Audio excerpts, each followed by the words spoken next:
ఓం శ్రీ గురుభ్యో నమః. అందరికీ నమస్కారం. I welcome you all to this third video. మనం కర్మ సన్యాస యోగములో 2 శ్లోకాలు పూర్తి చేసుకొని 3వ శ్లోకానికి ఉన్న ఆధ్యాత్మిక అంతరార్థాన్ని తెలుసుకోబోతున్నాము. ఈ అధ్యాయం అర్జునుల వారు అడిగిన ప్రశ్నతో మొదలైంది. నాకు ఏది శ్రేయస్కరమో అదే ఒక్కదాన్ని చెప్పు శ్రీకృష్ణ అన్నప్పుడు శ్రీకృష్ణుల వారు చెప్పనారంభించారు. అదే మనకి 2 మార్గాలలో కర్మ సన్యాసము కంటే కూడా నిష్కామ కర్మ యోగమే ఉత్తమమైనది అని చెప్పుకొస్తూ ఇంకా ఏం చెప్పబోతున్నారో చూద్దాము. ఈ 3వ శ్లోకంలో మనం సాయి మేడంని ఇన్వైట్ చేసుకొని శ్లోకం పాడించుకొని ఆ లోతులోకి వెళ్ళి చూద్దాం. Over to you Sai madam. 5వ అధ్యాయము 3వ శ్లోకము. జ్ఞేయః స నిత్య సన్యాసీ యో న ద్వేష్టి న కాంక్షతి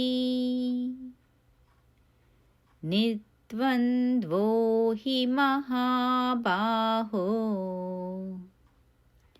సుఖం బంధాత్ ప్రముచ్యతే. Thank you madam. ఇక్కడ ఏమంటున్నారు? ఓ గొప్ప బాహువులు కలవాడా అర్జున మహాబాహో, ఎవరు దేనిని కూడా ద్వేషింపడో దేనిని కూడా కోరడో అట్టివాడు ఎల్లప్పుడూ సన్యాసియే.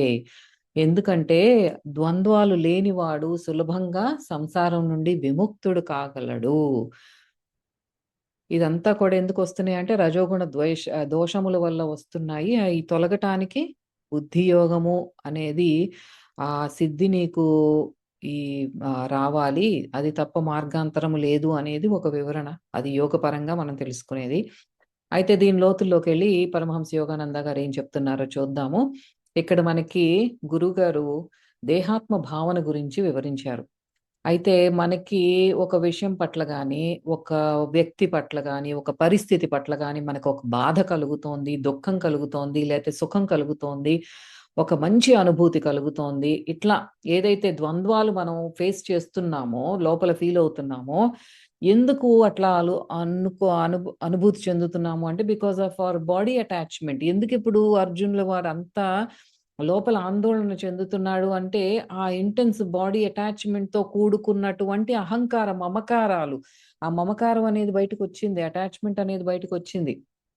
సో, ఇక్కడ అదే చెప్తున్నారనమాట. ఆ బాడీ అటాచ్‌మెంటే అన్నింటికి కారణం. దేహాత్మ భావన వల్లే నీలో ఇటువంటి ఆలోచనలు, ద్వంద్వత్వాలు వస్తున్నాయి.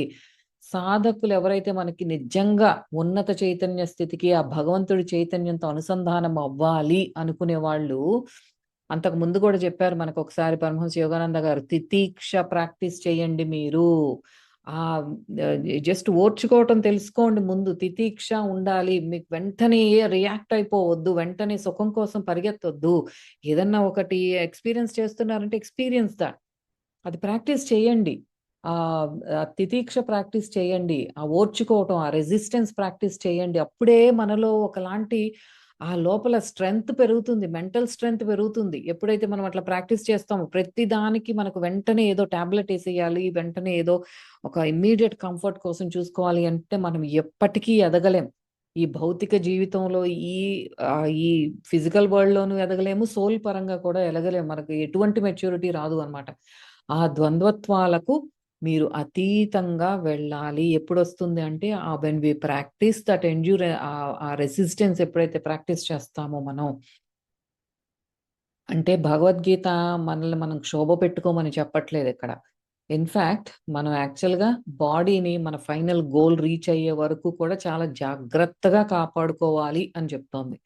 మనం శరీరాన్ని బాగా కాపాడుకొని ఆరోగ్యంగా ఉన్నప్పుడే మన సాధన కూడా చక్కగా చేసుకోగలుగుతాం. లేకపోతే కూర్చోవటానికి ముందు ఆసన సిద్ధి రాదు. కూర్చోంగానే వెంటనే ఆ వెన్నెముక నడుము నొప్పి రావటమో, లేతే కాళ్ళు పట్టేయటమో, తిమ్మిర్లు రావటమో ఇవన్నీ ఎన్నో రకాలుగా మనం చూస్తూ ఉంటాం. ఇట్లా ఎటువంటి డిస్ట్రాక్షన్ లేకుండా మన మనస్సు శ్వాస మీద, భగవంతుడి మీద లగ్నం చేయాలి అంటే మన శరీరం సరిగ్గా ఉండాలి. మనం అది ఆరోగ్యంగా ఉన్నప్పుడే మనం ముందుకెళ్ళగలుగుతాం. దేహాత్మ భావన వేరు, దేహాన్ని జాగ్రత్తగా కాపాడుకోవటం వేరు. దేహాత్మ భావన అంటే నేను ఈ శరీరాన్ని అని, ఆ శరీరానికి సూపర్ఫిషియల్‌గా పోషణ చేయటం, ఆ శరీరాన్ని ఎవరైనా ఏమన్నా అంటే వెంటనే నొచ్చుకోవటం, దాన్ని పొగిడితే పొంగిపోవటం, అంటే "నువ్వెంత అందంగా ఉన్నావు, భలే సన్నగా ఉన్నావు, నువ్వు భలే తెల్లగా ఉన్నావు." ఇవన్నీ కూడా దేహంతో కూడుకున్నటువంటివి. అట్లాగే మనం తెచ్చుకునే ఈ దేహంతో కూడుకున్న, ఈ పేరుతో కూడుకున్న ప్రైడ్ ఏదైతే ఉందో, నీకు మంచి ఉద్యోగం ఉంది, నీకు మంచిగా ఈ ప్రాపర్టీస్ కొనుక్కున్నావు, ఇవన్నీ కూడా దే ఆల్ కమ్ అండర్ దేహాత్మ భావన, బాడీ అటాచ్‌మెంట్ అన్నమాట. అలా పొంగిపోవద్దు, కుంగిపోవద్దు. అదే మనకి సాంఖ్యయోగం నుండి కూడా చెప్పుకొస్తూ వస్తున్నారు భగవాన్ల వారు.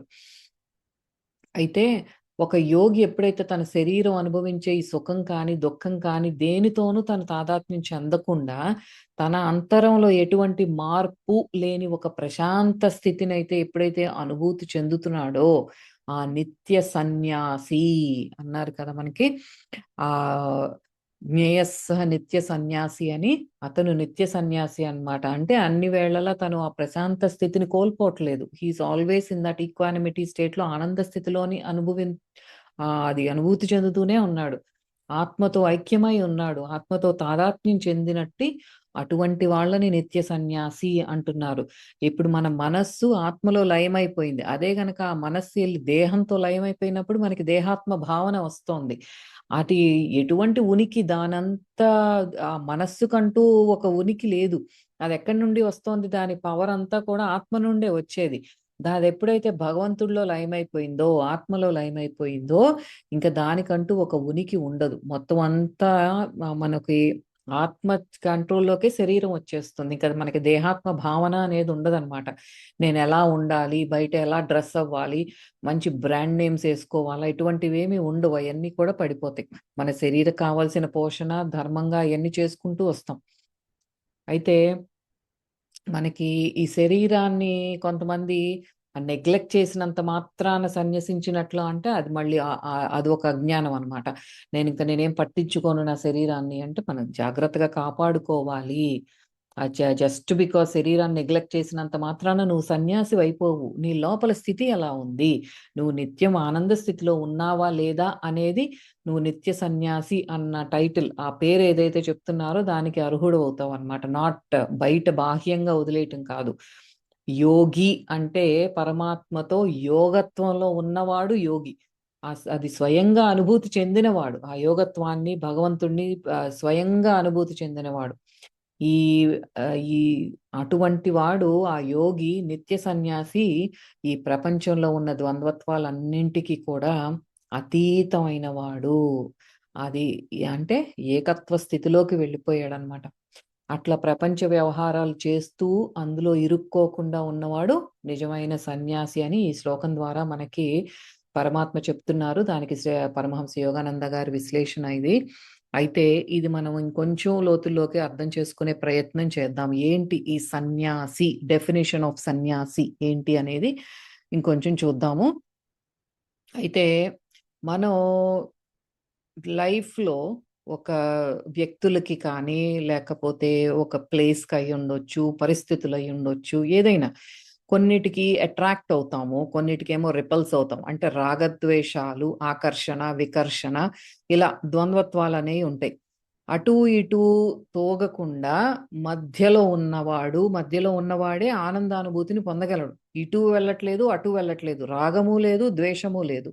ఆకర్షణ లేదు, వికర్షణ లేదు. అయితే ఈ ఆకర్షణ, వికర్షణ, రాగద్వేషాలు అనేవి 2 sides of the same coin. ఈ రాగద్వేషాలకి ఆ శక్తి ఇచ్చేది ఒకటే సోర్స్. ఆ శక్తి రాగానికి వెళ్తోంది, ద్వేషానికి వెళ్తోంది. You are using the same energy to like something or dislike something. It's the same energy. లోపల ప్రవహిస్తున్న శక్తి ఒక్కటే. ఆలోచనలు ఎటువైపు వెళ్తున్నాయి అనే దాన్ని బట్టి దానికి ఖర్చు చేస్తున్నాం మనం. ఒకసారి అది ఆకర్షణ, ఇప్పుడు ఒకదానికి అట్రాక్ట్ అవుతాం. మళ్ళీ అది కొన్నాళ్ళకి అది వికర్షణగా మారొచ్చు. ఈరోజు నాకు ఈ వస్తువు నచ్చింది, అది ప్రదేశం నచ్చిందన్న మాత్రం జీవితాంతం అది నచ్చాల్సిన పనేం లేదు. అది మనం ఎన్నో సార్లు చూస్తూ ఉంటాం. అది మళ్ళీ దాని మీద మోజు పోతుంది. వికర్షణగా మారొచ్చు ఒక్కొక్కసారి. అయితే ఇయన్నీ కూడా ద్వంద్వత్వాలన్నమాట. ఒక్కొక్కసారి మిత్రువుగా ఉన్నవాడు శత్రువుగా మారొచ్చు. ఆ మిత్రుత్వము, శత్రుత్వము కూడా ఈ శక్తికున్న 2 రూపాలన్నమాట. ఇయన్నీ ఎవరు గేమ్స్ ఆడేదెవరు అంటే మన మనస్సు.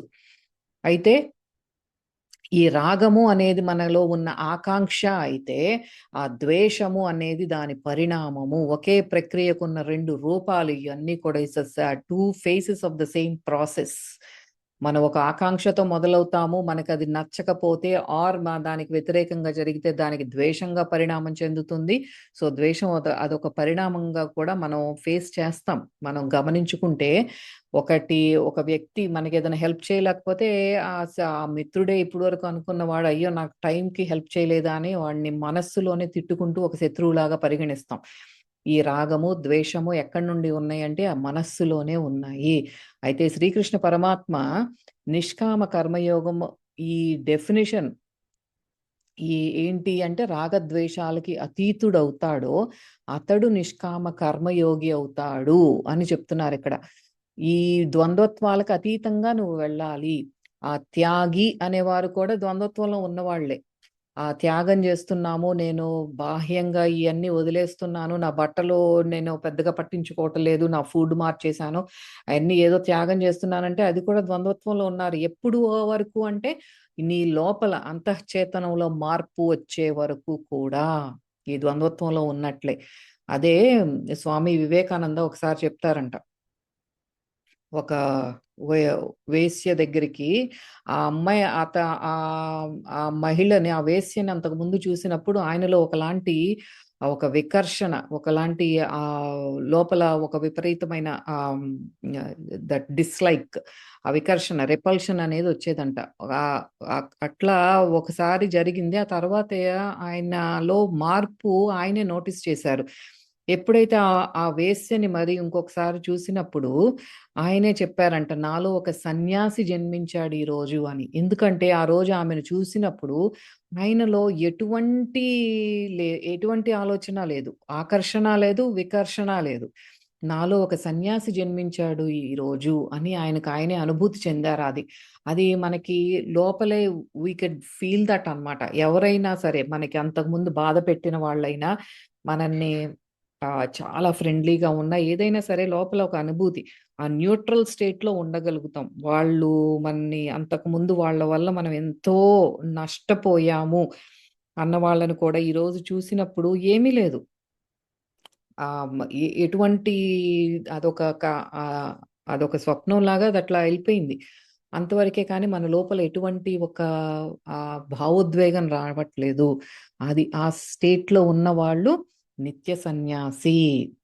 అయితే మనకి ఇప్పుడు జరిగేదంతా కూడా ఒక కామంతో, ఒక డిజైర్‌తో మనం యాక్షన్, ఎస్పెషల్లీ వెస్టర్న్ వరల్డ్‌లో ఎక్కువ ఆ డిజైర్‌తోనే ఒక యాక్షన్ జరుగుతుంది. కామయోగంనే జరుగుతుంది ఇక్కడ మోస్ట్‌లీ.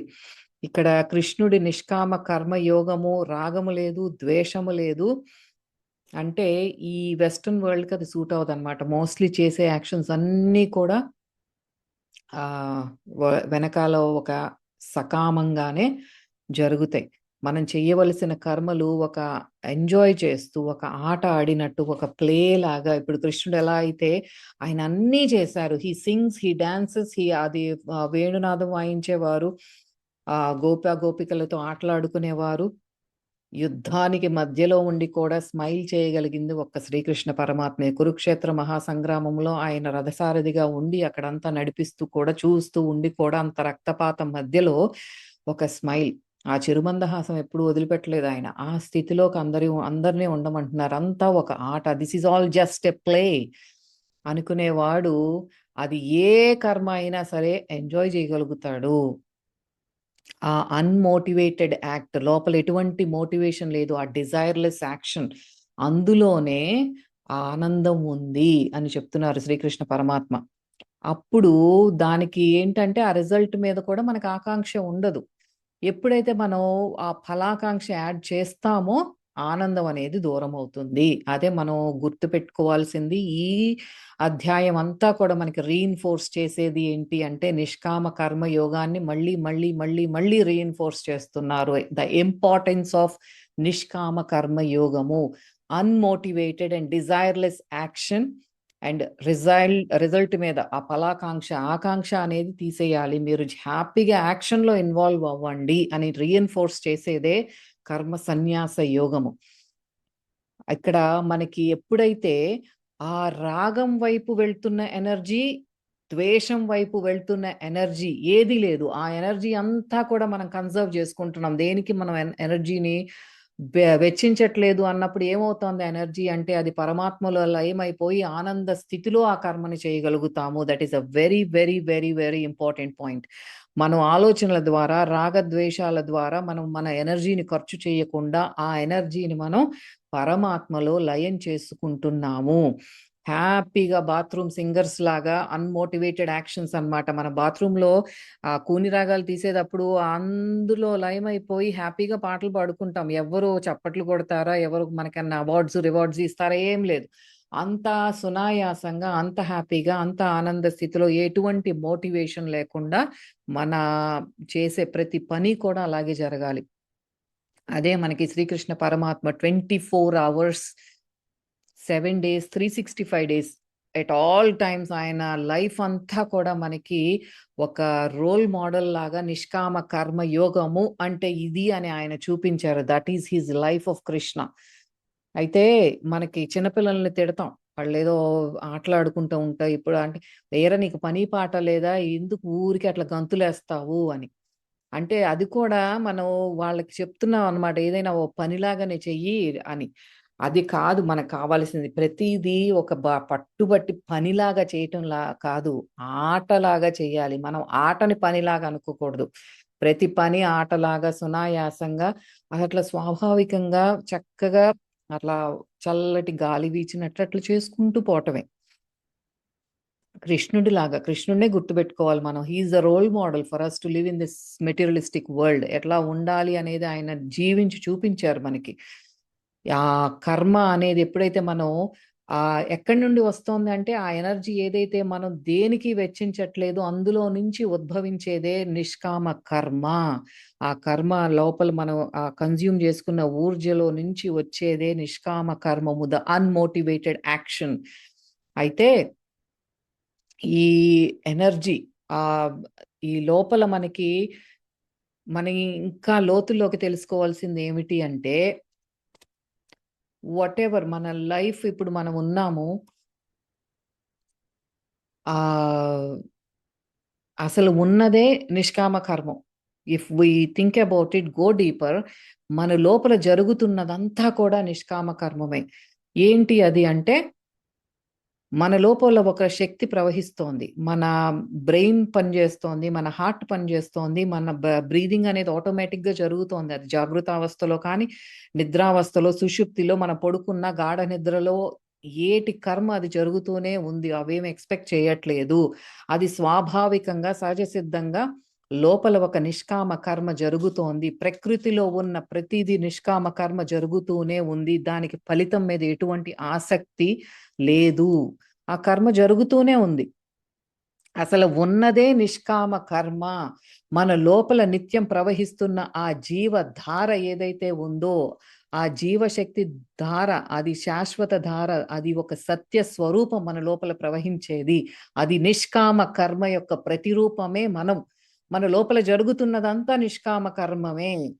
అది మనం మార్చుకొని సకామ కర్మగా మనం మార్చుతున్నాము. ఆ పాయిజన్ ఏదైతే ఉందో ఆ సకామ కర్మ ఈజ్ క్రియేటెడ్ బై అస్. అది మన నుండి ఉద్భవిస్తోంది సకామ కర్మ అనేది. అసలు ఉన్నది, సృష్టిలో ఉన్నది, మనలో ఉన్నది అంతా కూడా నిష్కామ కర్మమే. మన లోపల ప్రవహించేది నిష్కామ కర్మ శక్తి. ఆ శక్తి జరుపుతున్నదే నిష్కామ కర్మము. మనం దానికి పాయిజన్ యాడ్ చేస్తున్నాం. ఏంటంటే సకామ కర్మ. మనం ఒక డిజైర్ పెట్టుకొని, ఫలాకాంక్ష పెట్టుకొని దాని స్వభావాన్ని మనం మారుస్తున్నాము. మనం లోపలంతా చక్కగా రక్తం ప్రవహిస్తోంది. దాని స్వాభావికంగా అది ప్రవహిస్తోంది మన లోపల రక్తనాళాల్లో. మనం ఏం చేస్తున్నాము? సకామము. నాకు ఈ ఆహారం తినాలనిపిస్తోంది, నాకు ఫ్రైడ్ ఫుడ్ తినాలనిపిస్తోంది, నాకు రోడ్డు మీద ఉన్న చెత్త తినాలనిపిస్తోంది, చెత్త బాడీలో వేస్తున్నాను, నా బాడీలో ఉన్న ఆ రక్తం యొక్క స్వభావం మారిపోతోంది. ఎందువల్ల అంటే నా నుండి ఉద్భవించిన ఈ సకామం వల్ల. ఒక కామం నాలో ఉద్భవించింది, నేను ఈ ఎక్స్ట్రీమ్లీ ఫ్రైడ్ ఫుడ్ నేను తినాలి అని. దానితో నా రక్తం అంతా కూడా గడ్డగట్టడం మొదలవుతోంది. దాని ధర్మాన్ని నేను మారుస్తున్నాను సకామంతో. సో, సృష్టిలో ఉన్నదంతా నిష్కామమే. ఆ స్వభావం మార్చేది సకామము కానీ, మనం చాలా డిజైర్స్ పెట్టుకుని, ఆకాంక్ష పెట్టుకుని, దాంతో చాలా ప్రౌడ్‌గా ఫీల్ అవుతాం. ఆహా! నా విల్ పవర్ ఇదంతా అని. కానీ you are changing the actual flow ఏదైతే ఉందో అది నీ కామంతో నువ్వు మారుస్తున్నావు. నీ ఆనంద స్థితి నీకు దూరమవుతోంది. అంటే బికాస్ ఆఫ్ ఆ extreme one after the other ఆ కోరికలు రేపెత్తబట్టి నీ లోపల ఉన్న స్వభావాన్ని నువ్వు మార్చుకుంటున్నావు. అది గమనించుకో. అది నిష్కామ కర్మయోగము కాదు. డిజైర్‌లెస్ యాక్షన్‌లో ఉంటూ నువ్వు ఒక సత్య స్వరూపుడిగా ఉండు. That is important. సకామ కర్మం మన నుండి ఉద్భవించింది. అది పాయిజన్ లాంటిది. వేరాజ్ నిష్కామ కర్మం అమృతం లాంటిది. అమృతము, పాయిజన్ 2 ఒక చోట ఉండలేవు. ఒక వరలో 2 కత్తులు ఉండవు. అమృతం ఆర్ పాయిజన్. అది నిర్ణయం తీసుకోవాల్సింది మనకే. అదే అంత నిర్ణయం అంతా మన మీదే వదిలేస్తారు శ్రీకృష్ణ పరమాత్మ. నేను చెప్తున్నాను, మీ తిప్పలు మీరు పడండి. ఇది సత్యాన్ని నేను వివరిస్తున్నాను అని చెప్తున్నారు శ్రీకృష్ణ పరమాత్మ. అదే భగవద్గీత. మనకి ఈ సకామములో ఉన్న నరకం అర్థమైతే తప్ప నిష్కామ కర్మయోగంలో ఉన్న ఆనందం అనేది మనకు అర్థం కాదు. We should first understand the misery that we are going through. మనం ఉన్న ఈ ఈ ఒక్కదాని తర్వాత వచ్చే ఈ కోరికలతో కానీ, మనం చేసే ప్రతి పనికి అటాచ్ చేసుకున్న ఆ ఎక్స్పెక్టేషన్స్ కానీ మనకు అర్థమైతే తప్ప, ఆ ఎక్స్పెక్టేషన్స్‌లో మనం ఎంత నరకం అనుభవిస్తున్నామో, ఎంత దుఃఖాన్ని మనం మనం కోరుకుంటున్నామో తెలియకుండానే అజ్ఞానంతో ఆ దుఃఖాన్ని మనం ఎప్పుడైతే ఎక్స్పెక్టేషన్స్ రూపంలో మనం కోరుకుంటున్నామో అది ముందు మనకు అర్థం అవ్వాలి. మనం ఏం చేస్తున్నామో మనకు అర్థం అవ్వాలి. అప్పుడే మనకి నిష్కామ కర్మయోగంలో ఉన్న ఆనందాన్ని మనం తెలుసుకోగలుగుతాం. This is a very very important thing. ఆ జీవధార మనలో ఉన్నదాన్ని మనం అర్థం చేసుకోవాలి. అసలు ఉన్నదే ఆ ఎగ్జిస్టెన్స్, ఆ ఉనికి. ఆ ఉనికి దాన్ని అదే మనం విట్నెస్ స్టేట్ అంటున్నాం. ఆ విట్నెస్ స్టేట్‌లో ఉండి ఇదంతా కూడా జరుగుతున్నది ఒక ఆటలాగా చూడాలి. నేను ఒక పాత్రను మాత్రమే అన్న దీంతోనే ఉండాలి కానీ, నేనేదో చేస్తున్నాను, నేనేదో పీకేస్తున్నాను అన్న ఆ దృక్పథాన్ని మనం ఇంకా మార్చుకోవాలి. అక్కడికి అటువైపు తీసుకెళ్లేదే భగవద్గీత. అటువైపే మన చెయ్యి పట్టుకుని నడిపిస్తున్నారు శ్రీకృష్ణ పరమాత్మ టువర్డ్స్ నిష్కామ కర్మ యోగము. సో అందరికీ అర్థమైంది అనుకుంటున్నాను. We should know the difference between sanyasi. సన్యాసము అంటే ఏంటి అసలు యాక్చువల్ సన్యాసము? లోపల ఆనంద స్థితిని నిత్యం అట్లా అనుభవిస్తూ కర్మలు చేసేవాడు నిత్య సన్యాసి. ద్వంద్వత్వాలకు అతీతంగా ఉన్నవాడు నిత్య సన్యాసి. సో, మనకి సకామ కర్మము, నిష్కామ కర్మము, కర్మ సన్యాసము అది టు ద కోర్ మనకు అర్థం అవుతేనే మన జీవితాలను మనం మార్చుకోగలుగుతాము. So, we have to practise being in the witness state. ఆ సాక్షిగా అన్ని చూడటం ప్రాక్టీస్ చేయాలి. ఫలాకాంక్ష అనేది ఏ పనైనా చక్కగా చిన్నపిల్లలు చేసినట్టు ఆనంద స్థితిలో ఉండి చేయాలి. Without any expectations. అది భార్య నుండి, భర్త నుండి, పిల్లల నుండి no expectations. So, that is shloka number 3. So, మనం నెక్స్ట్ వీడియోలో 4, 5 శ్లోకాలకు ఉన్న ఆధ్యాత్మిక అంతరార్థాన్ని తెలుసుకుందాము. Meet you all in the next video.